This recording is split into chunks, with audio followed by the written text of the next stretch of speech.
मुजफ्फरनगर पहुंचे मुख्यमंत्री पुष्कर सिंह धामी। रामपुर तिराहा में शहीद आंदोलनकारियों को दी श्रद्धांजलि। कहा, आंदोलनकारियों के बलिदान से ही संभव हुआ उत्तराखंड का निर्माण।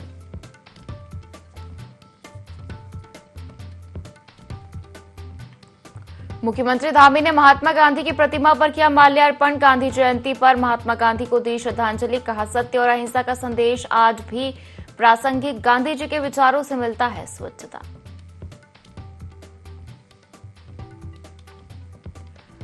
प्रदेश भर में धूमधाम से मनाया जाएगा दशहरा महोत्सव। देहरादून के परेड ग्राउंड में रावण दहन कार्यक्रम में शामिल होंगे सीएम धामी। 121 फीट लंबा रावण के पुतले का रिमोट कंट्रोल से करेंगे मुख्यमंत्री दहन।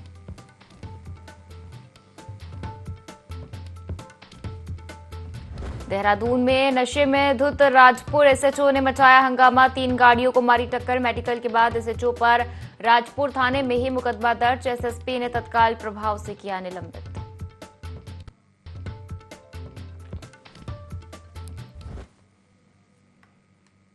नमस्कार, बहुत स्वागत है आपका। देवभूमि लाइव देख रहे हैं आप और मैं हूं आपके साथ पायल। बुलेटिन की शुरुआत करेंगे खबरों के साथ, जहां खबर आपको देहरादून से देते हैं, जहां मुख्यमंत्री पुष्कर सिंह धामी ने राष्ट्रपिता महात्मा गांधी की जयंती के अवसर पर गांधी पार्क देहरादून में उनकी प्रतिमा पर माल्यार्पण कर भावपूर्ण श्रद्धांजलि अर्पित की। मुख्यमंत्री ने कहा कि राष्ट्रपिता महात्मा गांधी ने अपने सत्य, अहिंसा और त्याग के मार्ग से पूरे विश्व को शांति और एकता का संदेश दिया। उनका जीवन दर्शन आज भी समाज को नई दिशा देने वाला है। मुख्यमंत्री ने सभी लोगों से गांधी जी के विचारों को जीवन में अपनाने का आह्वान किया। उन्होंने कहा कि गांधी जी की प्रेरणा से ही हमें स्वच्छता, आत्मनिर्भरता और सादगी का संदेश मिलता है, जो राष्ट्र निर्माण की आधारशिला है।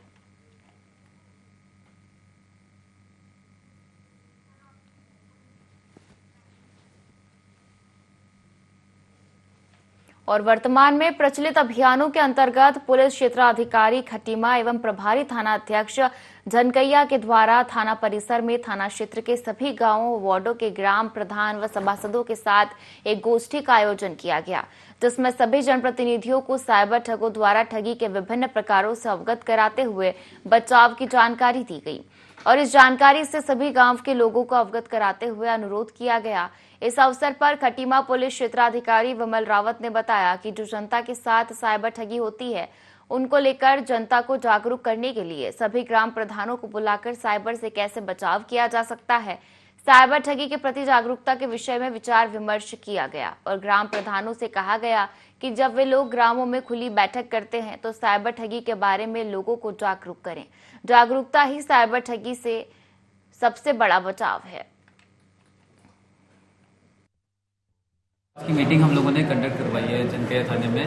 वो जो है सारे प्रधान जो हमारे जनप्रतिनिधि लोग हैं उनको बुलाकर उनसे डिस्कस हुआ था कि भाई किस तरह से हमें साइबर फ्रॉड से बचना है, किस तरह से हमें डिजिटल अरेस्ट की जो कार्रवाइयाँ चलती हैं इलीगल एलिमेंट्स के द्वारा उनसे कैसे सतर्क रहें। तो बेसिकली जानकारी अगर हमारे पास है वही बचाव है साइबर फ्रॉड और इन सारी चीज़ों के लिए। तो इसलिए हमारे सारे ग्राम प्रधानों से आके उनसे निवेदन ये किया था कि आप अपने गांव में जब खुली बैठक करते हैं तो लोगों को इस बारे में एक साथ जानकारी दे दें। उसके चलते हम लोगों ने एक अपना ग्रुप भी बनाने की प्लान आउट करी है, जिसमें कि तुरंत सूचना का आदान प्रदान हो सके और इस तरह की जो भी घटनाएं होती हैं या कोई नए तरीके आते हैं फ्रॉड करने के, हम लोगों को एक झटके में लोगों तक पहुँचा पाएँ, जिससे वो लोग सतर्क रहें और इस तरह के क्राइम हमारे एरिया में ना हो। और अगली खबर का रुख करेंगे, जहां 2 अक्टूबर 1994 का दिन उत्तराखंड के इतिहास में काले अध्याय के रूप में जाना जाता है। रामपुर तिराहा पर हुए गोलीकांड में शहीद हुए राज्य आंदोलनकारियों को मुख्यमंत्री पुष्कर सिंह धामी ने श्रद्धांजलि दी। मुख्यमंत्री पुष्कर सिंह धामी ने देहरादून के कचहरी स्थित शहीद स्थल पर पहुंचकर उत्तराखंड राज्य आंदोलन के शहीदों की पुण्य स्मृति में उनके चित्र पर पुष्प अर्पित कर उन्हें श्रद्धांजलि दी। मुख्यमंत्री ने उत्तराखंड राज्य की प्राप्ति के लिए अपने प्राणों की आहुति देने वाले सभी राज्य आंदोलनकारियों को श्रद्धांजलि अर्पित करते हुए कहा कि राज्य के लिए उनके अनेक सपने थे। उन्होंने कहा कि राज्य सरकार उनके सपनों के अनुरूप उत्तराखंड राज्य के निर्माण की दिशा में निरंतर कार्य कर रही है। उत्तराखंड को देश का आदर्श राज्य बनाने की दिशा में हर क्षेत्र में तेजी से कार्य किया जा रहा है।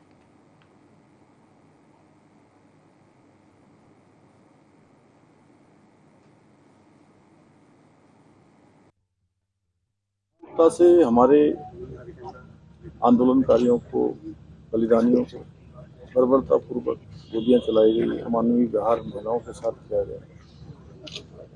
और हमारे आंदोलनकारियों को, बलिदानियों को अपनी जान देनी पड़ी। मैं उन सभी आंदोलनकारियों को, ये दिन हमें हर वर्ष ये याद दिलाता है कि हमारे जो बलिदानी हैं, हमारे उत्तराखंड के आंदोलनकारी हैं, उन्होंने जिन सपनों को लेकर, जिन संकल्पों को लेकर, जिन उद्देश्यों को लेकर अपना बलिदान दिया है, अगले वर्ष के लिए संकल्पित होकर कि हम उनके सपनों का उत्तराखंड बनाएंगे। और दून विश्वविद्यालय की कुलपति प्रोफेसर सुरेखा डंगवाल ने कहा कि विश्वविद्यालय का पहले से ही यूनाइटेड किंगडम की यूनिवर्सिटी के साथ एमओयू है और विभिन्न अंतर्राष्ट्रीय व राष्ट्रीय फंडिंग एजेंसियों से हमारे रिसर्चरों और फैकल्टी सदस्यों ने कई प्रोजेक्ट हासिल किए हैं। उन्होंने बताया कि ICSR ने देहरादून में ट्रांसपोर्ट मैनेजमेंट पर और मिनिस्ट्री ऑफ साइंस ने डॉक्टर नित्यानंद शोध संस्थान को फंड उपलब्ध कराया है। प्रोफेसर डंगवाल ने विश्वास जताया कि यह संस्थान उत्तराखंड के परिप्रेक्ष्य में नीतिगत हस्तक्षेप कर सरकार को दिशा देगा और NEP के तहत एक्सपोनेंशियल लर्निंग लैब्स जैसे प्रयासों के जरिए विश्वविद्यालय अपनी सीमाओं से बाहर निकलकर समाज से जुड़ा काम करेगा। उन्होंने कहा कि यह पहल आपदा प्रबंधन, संसाधनों की वहन क्षमता और नीति निर्माण के क्षेत्र में मील का पत्थर साबित होगी।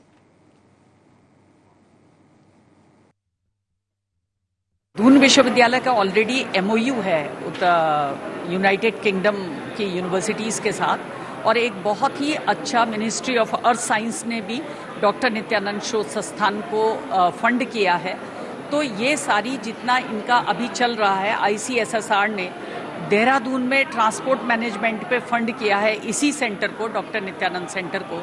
तो बहुत सारी फंडिंग एजेंसी से जो फंड यहाँ के रिसर्चर लाए हैं, हमारे फैकल्टी मेंबर्स लाए हैं और जो इन्होंने अंतर्राष्ट्रीय MOU किए हैं, मुझे इस संस्थान से बहुत उम्मीद है कि ये उत्तराखंड के परिप्रेक्ष्य में पॉलिसी इंटरवेंशन में काम करेगा, गवर्नमेंट को मदद करेगा कि कैसे कौन सी पॉलिसीज़ बनाई जाएं जिसके कारण कि एकेडमिशियन को उस फोल्ड में लिया जाए। केवल आप नगर निगम से NOC ले लें, आप डिस्ट्रिक्ट एडमिनिस्ट्रेशन से NOC ले लें, कहीं ना कहीं मुझे लगता है कोलैबोरेटिव एफर्ट की आवश्यकता है। और अब यूनिवर्सिटीज़ भी क्लासरूम तक सीमित नहीं है, वो भी अपनी बाउंड्रीज से बाहर आई हैं। NEP के तहत एक्सपीरियंशियल लर्निंग लैब से फील्ड तक बहुत आवश्यक हो गई है और हम उस दिशा में काम कर रहे हैं।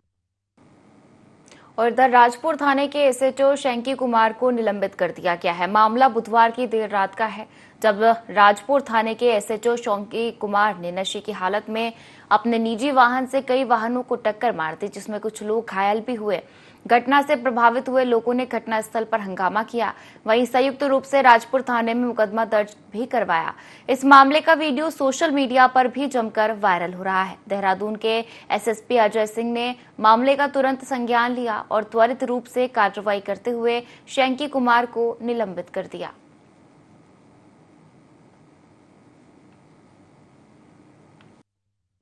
को गंभीरता से लेते हुए आज पूरे जनपद प्रभारी के साथ में जो SHOs, SOs, SPs और जितने भी थाना अध्यक्ष हैं उनको आज एक मीटिंग में बुलाया गया था और उनको पूरी तरीके से ब्रीफ कर दिया गया है कि किसी भी तरीके से अपना जो कंडक्ट जो है, पब्लिक से आपकी जो डीलिंग जो है और जिस तरीके से आपका व्यवहार है, क्राइम पे आपका कंट्रोल है, उसको और आप अच्छे से अच्छे करें। और उनको सख्त हिदायत दे दी गई है कि अगर भविष्य में अगर कोई भी ऐसा कार्य अगर उनके लेवल से होता है, क्योंकि वो एक जिम्मेदार पद पे बैठे हुए हैं, तो वहाँ पे कड़ी से कड़ी कार्रवाई की जाएगी, जैसा कि इस प्रकरण में किया गया। जब ये मामला संज्ञान में आया तो तत्काल उस SO को सस्पेंड करके उसके खिलाफ मुकदमा लिखा गया और उसकी कार्रवाई प्रचलित है। थाने में जो मुकदमा जिसको पंजीकृत किया गया है, उस मुकदमे को हम दूसरे सर्कल से उसको इन्वेस्टिगेट करवाएंगे। और अगली खबर का रुख करेंगे, जहां डोईवाला माजरी ग्रांट निवासी पूर्व सैनिक नायक विनोद कुमार को बीते 30 सितंबर को दिल्ली में रक्षा मंत्री राजनाथ सिंह ने राष्ट्रीय कॉन्क्लेव 2025 में गौरव सम्मान से नवाजा था। वहीं यह सम्मान पाकर विनोद कुमार जब अपने गांव माजरी ग्रांट पहुंचे तो क्षेत्रवासियों व पूर्व सैनिकों ने तमाम जगह उनका फूल मालाओं व ढोल नगाड़ों के साथ भव्य स्वागत किया। रायवाला, छिदरवाला, लाल तप्पड़, चांडी में भव्य रोड शो करने के बाद विनोद कुमार अपने निवास स्थान माजरी ग्रांट पहुंचे, जहां उनके सम्मान में मिलिट्री इक्विपमेंट संस्था परिसर में सम्मान समारोह का आयोजन किया गया। सम्मान समारोह में हरिद्वार सांसद पूर्व मुख्यमंत्री त्रिवेंद्र सिंह रावत पहुंचे। बता दें कि विनोद कुमार को यह सम्मान मिलिट्री इक्विपमेंट संस्था चलाकर महिलाओं को प्रशिक्षण, रोजगार और सशक्तिकरण प्रदान करने, पर्यावरण संरक्षण के लिए वृक्षारोपण व जागरूकता अभियानों में सक्रिय भागीदारी निभाने के साथ प्रदेश में आपदा के दौरान आपातकालीन स्थिति में लोगों की सहायता और बचाव कार्यों में अहम योगदान के लिए दिया गया है।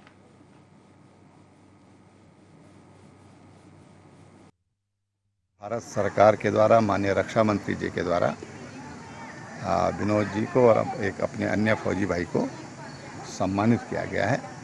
इससे मैं समझता हूँ कि जो हमारे सैनिक, क्योंकि सैनिक बहुत छोटी उम्र में ही रिटायर हो जाते हैं, 36-37 साल, नायक हैं तो 40-42 साल, तो ऐसे उनको और लोगों को भी प्रेरणा मिलेगी कि हाँ भाई हम भी कर सकते हैं, हम भी ये काम कर सकते हैं, अपना काम शुरू कर सकते हैं और 4 अन्य लोगों को रोजगार दे सकते हैं। देखो, जब किसी को भी पारितोषिक मिलता है तो खुशी तो जरूर होती है ना, ये तो है ही।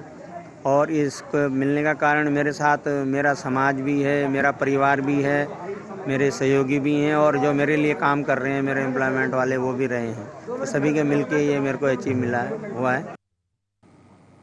और इधर पर्यटकों को आकर्षित करने के लिए लच्छीवाला नेचर पार्क परिसर में लगभग 5 हेक्टेयर भूमि पर बना सूबे का पहला बटरफ्लाई पार्क विभागीय उदासीनता का शिकार हो गया है।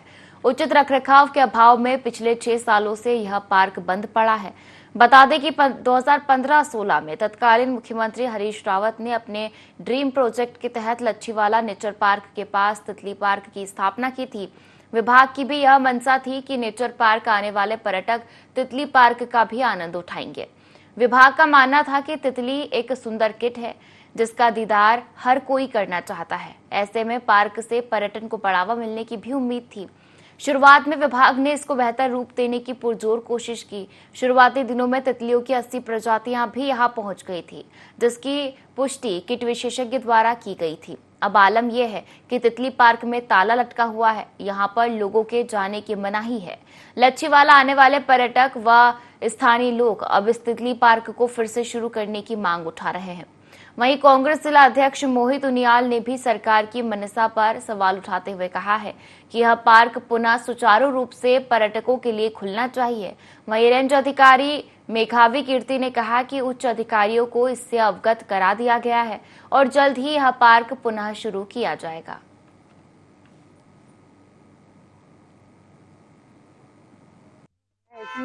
तितली पार्क और हर्बल गार्डन है यहाँ पर और हमने हमारे उच्च अधिकारियों को बता दिया गया है जिसके बारे में, और जल्द से जल्द इसे दोबारा से सुचारू किया जाएगा। मान के चलिए शायद दिसंबर तक हमारी पूरी कोशिश है कि हम इसे नए स्वरूप में लाकर लोगों के लिए खोल दें। गौतम सिंह नगर के किच्छा विधानसभा अंतर्गत नगला नगर पालिका क्षेत्र में अतिक्रमण से प्रभावित भूमि के चिन्हीकरण को लेकर कुमाऊं कमिश्नर दीपक रावत ने प्रशासन की टीम के साथ स्थलीय निरीक्षण किया। नगर पालिका नगला क्षेत्र में अतिक्रमण प्रभावित भूमि की स्थिति का अध्ययन कर निष्पक्ष एवं पारदर्शी ढंग से करने को लेकर शासन स्तर पर एक उच्च स्तरीय समिति का गठन किया गया है। शासन स्तर पर बनाई गई समिति में कुमाऊं मंडल के आयुक्त दीपक रावत को अध्यक्ष नामित किया गया है। समिति में जिलाधिकारी, वन अधिकारी, अधीक्षण अभियंता और लोक निर्माण विभाग को सदस्य के रूप में शामिल किया गया है। कमिश्नर दीपक रावत के नेतृत्व वाली समिति ने नगला का स्थलीय निरीक्षण किया और अभिलेख की जांच की। कमिश्नर दीपक रावत ने बताया कि नगला में अतिक्रमण प्रभावित भूमि पर लोक निर्माण विभाग, वन क्षेत्र तथा अन्य विभागों की भूमि पर कब्जे की जानकारी मिली है। बताया कि वर्ष 1960 में लोक निर्माण विभाग द्वारा कुछ चालान किए गए थे तथा उसी के अनुसार मुख्य सड़क की दोनों तरफ 50-50 फुट भूमि को सड़क का हिस्सा मानकर आगे की कार्रवाई शुरू की जाएगी। बनी है जो वर्तमान में नगर पालिका नगला है जी, इसमें लैंड की स्थिति को स्पष्ट करने के लिए किसका स्वामित्व कहाँ पे है। अब इसमें अगर बात करें स्टेक होल्डर्स की, तो ये कहा जा रहा है कि कुछ ज़मीन फॉरेस्ट की भी है, पीडब्ल्यूडी की है ही, सड़क यहाँ पे जा रही है, और तराई एस्टेट फार्म्स के नाम पे कभी कोई ज़मीन रही होगी ऐसा भी पता चल रहा है। लेकिन एक इसमें जो फैक्चुअल बात ये है वो ये है कि 60s के आसपास कुछ चालान पीडब्ल्यूडी ने किए हैं जिसमें ये स्पष्ट है कि जो उस वक्त सड़क रही होगी उसके मिडिल पॉइंट से 50 फीट दोनों तरफ सड़क को माना गया है।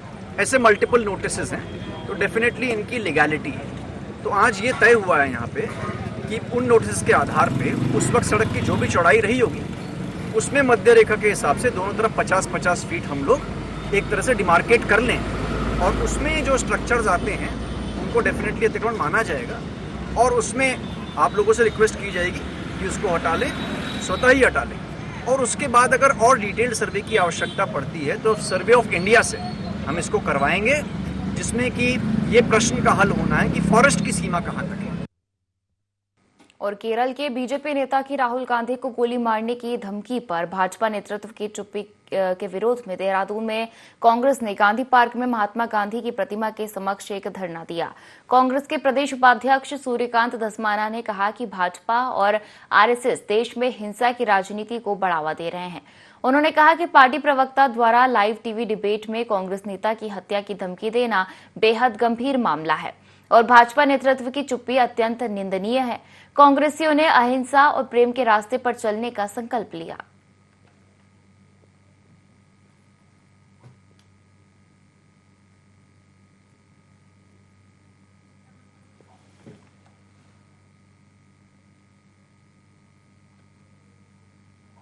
और चंपावत जिले की ग्रामीण सड़कें बदहाली के चरम पर है। लोहाघाट विधानसभा क्षेत्र के चोमेल रेगडू मार्ग पर डामर पूरी तरह उखड़ चुका है और सड़क रोखड़ में तब्दील हो चुकी है। स्थानीय सामाजिक कार्यकर्ता अजय सिंह बिष्ट ने बताया कि कई बार लोक निर्माण विभाग को डामरीकरण के लिए ज्ञापन सौंपा, लेकिन आज तक कोई कार्रवाई नहीं हुई। दुर्घटना का खतरा लगातार बना हुआ है। ग्रामीणों ने चेतावनी दी है कि अगर किसी की जान माल का नुकसान होता है तो विभाग जिम्मेदार होगा।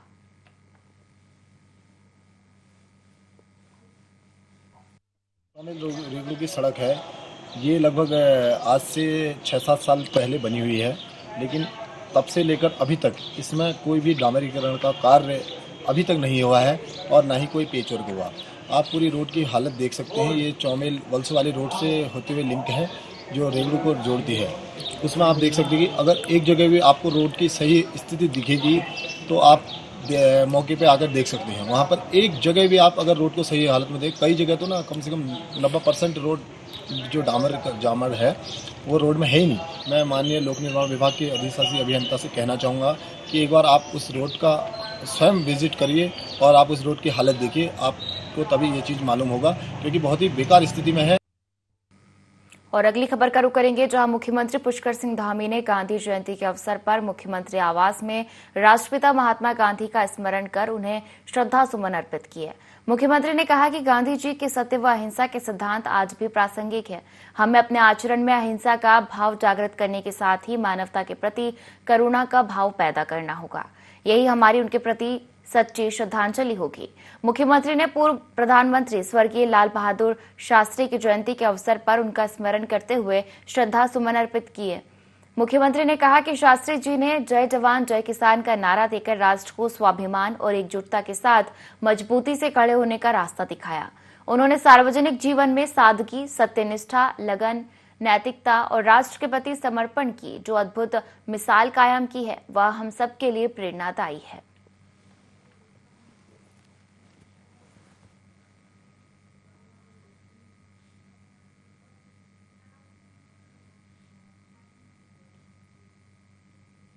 और सीएम पुष्कर सिंह धामी कचहरी स्थित शहीद स्थल पहुंचे, जहां उन्होंने रामपुर तिराहा पर गोलीकांड में शहीद हुए राज्य आंदोलनकारियों को श्रद्धांजलि अर्पित की। इस दौरान सीएम धामी ने कहा कि राज्य के लिए उनके अनेक सपने थे। उन्होंने कहा कि राज्य सरकार उनके सपनों के अनुरूप उत्तराखंड राज्य के निर्माण की दिशा में निरंतर कार्य कर रही है। उत्तराखंड को देश का आदर्श राज्य बनाने की दिशा में हर क्षेत्र में तेजी से कार्य किया जा रहा है।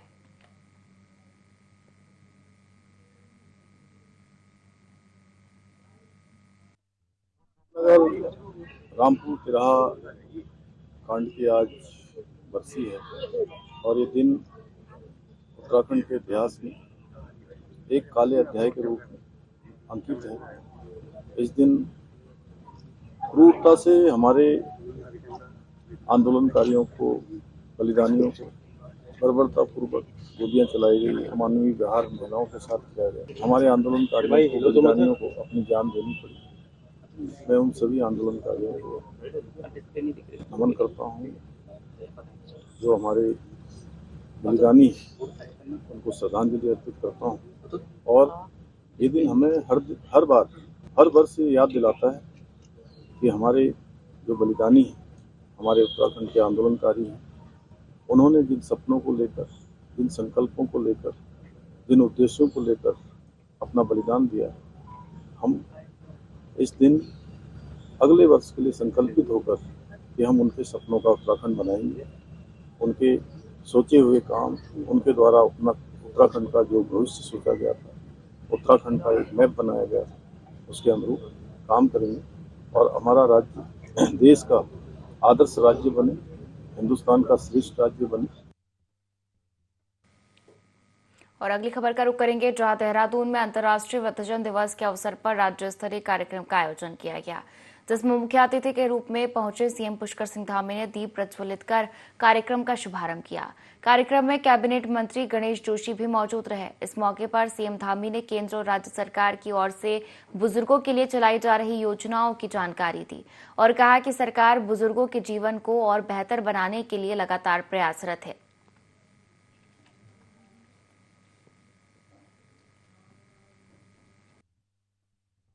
सभी वरिष्ठजन हमारे जीवन के दीप स्तंभ हैं, जो विपरीत से विपरीत परिस्थितियों में भी अपने अनुभव की ज्योति से हमें सही राह दिखाते हैं, हमारा मार्गदर्शन करते हैं। आपके जीवन पर्यंत जो आपने अनुभव प्राप्त किया होता है, वो आप हम सभी को उसी के अनुरूप हमारा मार्गदर्शन करते हैं। चुनौतियों का सामना करने के लिए जो अनुभव की आवश्यकता होती है, अपना अनुभव पीढ़ी दर पीढ़ी बढ़ाने का काम आप सबके माध्यम से होता है। हमारे बुजुर्ग न केवल हमारे परिवार के संरक्षक होते हैं, अभिभावक होते हैं, बल्कि हमारी संस्कृति, परंपराएं और मूल्यों के भी वो जीवंत वाहक होते हैं। मेरा मानना है, जिन घरों में बड़ों का आशीर्वाद होता है, उनकी कृपा दृष्टि होती है, वहां सदैव सुख, शांति और समृद्धि का वास होता है, वैभव होता है, हर प्रकार से संपन्नता आती है, घर में संतोष होता है। आज आदरणीय प्रधानमंत्री श्री नरेंद्र मोदी जी के नेतृत्व में देश के वरिष्ठ नागरिकों के सम्मान, सुरक्षा और उनके कल्याण को सर्वोच्च प्राथमिकता दी जा रही है। केंद्र सरकार द्वारा अटल वयोअभ्युदय योजना, प्रधानमंत्री वय वंदना योजना, राष्ट्रीय वयोश्री योजना, वरिष्ठ नागरिकों के लिए स्वास्थ्य बीमा योजना और पेंशन योजनाओं जैसी अनेक योजनाएं संचालित की जा रही हैं, ताकि हमारे वरिष्ठ नागरिकों को सुरक्षित, सम्मानित और सुरक्षापूर्ण जीवन यापन वो कर सकें।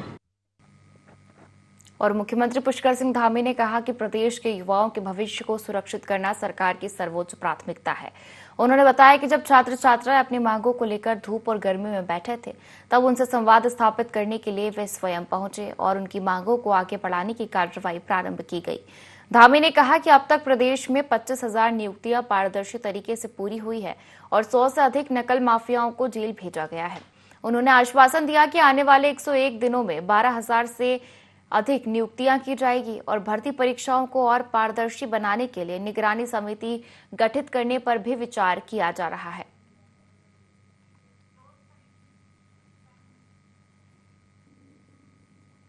और इस बुलेटिन में फिलहाल इतना ही। आप बने रहिए IND24 के साथ। नमस्कार।